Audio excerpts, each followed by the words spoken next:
kami juga pernah mengundang beliau untuk mengisi pengajian-pengajian rutin termasuk khutbah Jumat. Nah, dalam kebersamaan yang panjang itu ada satu pesan yang selalu saya ingat tentang beliau, yaitu karakter tenang, lurus, dan tidak berlebihan. Jadi beliau itu sebenarnya bukan tipe orang yang banyak bicara, tetapi apa yang beliau sampaikan selalu jelas arahnya. Mungkin kalau sekarang kita mengenal lebih kooperatif, ya. Nah, tapi yang saya kenal kayak dulu itu tidak terlalu seperti itu. Kemudian hal itu terlihat dalam cara beliau berdakwah, khususnya pada ceramah dan khutbah. Beliau itu biasanya sangat singkat saja, jadi seringkali hanya 7 sampai 15 menit dalam pengajian kelompok ibu-ibu di bangku ibadah. Tetapi jamaah itu pulang dengan satu pesan yang jelas. Jadi beliau tidak suka berputar-putar, tidak ingin membuat orang kagum karena panjangnya ceramah. Yang beliau jaga adalah kejernihan pesan. Dari beliau saya belajar satu hal yang penting, yaitu yang membuat dakwah hidup bukanlah lamanya berbicara, tetapi kebenaran dan ketepatan isinya. Dan pada pagi ini kita mengenang beliau, rasanya pesan itu justru semakin kuat. Para jemaah yang dirahmati Allah, Al-Quran mengingatkan kita bahwa hidup ini tidak berjalan secara acak. Alam semesta diciptakan dengan keteraturan. Di dalam surat Al-Anbiya disebutkan, wa huwal ladzi khalaqal laila wan nahara wasyamsa wal qamara kullu fi khalqin yasbahun.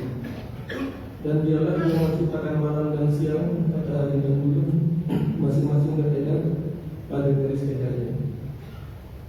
Para jemaah sekalian, ayat ini sederhana tetapi maknanya dalam.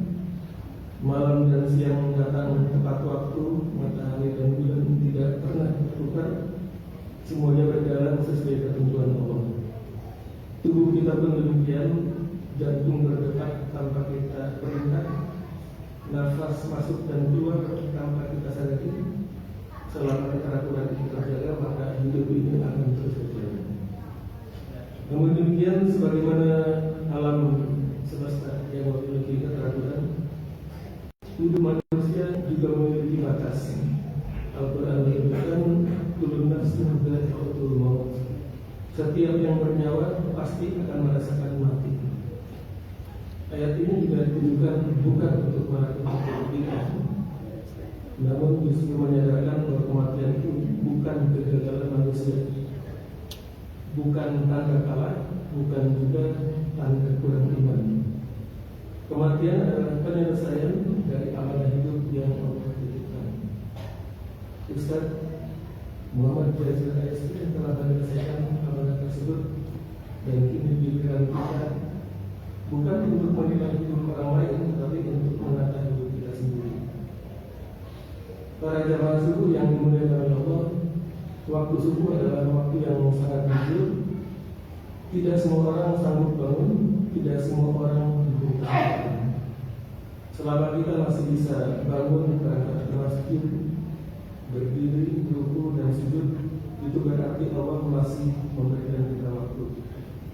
Bukan untuk menunggu sempurna, tetapi untuk memperbaiki sedikit demi sedikit.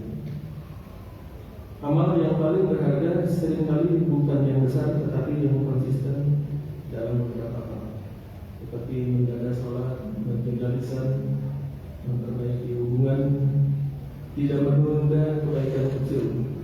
Ini pesan hidup yang sering kita dengar dari orang-orang yang hidup sederhana tetapi bermakna, seperti yang kami temui Ustaz Jazir. Jamaah yang dirahmati Allah Subhanahu wa Ta'ala,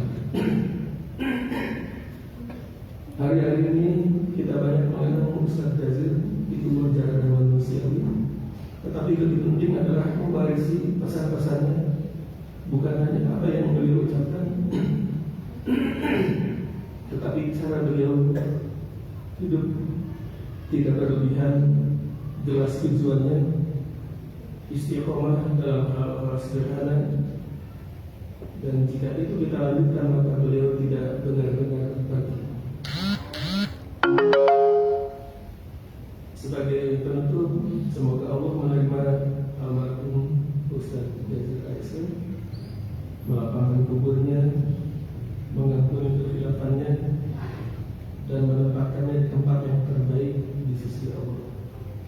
Dan semoga kita semua diberi hidup yang jelas arahnya, amal yang ringan tetapi istiqomah, serta akhir hidup yang baik dan diridhoi Allah. Allahumma la bisawab. Billahi taufiq wal hidayah. Wassalamualaikum warahmatullahi wabarakatuh.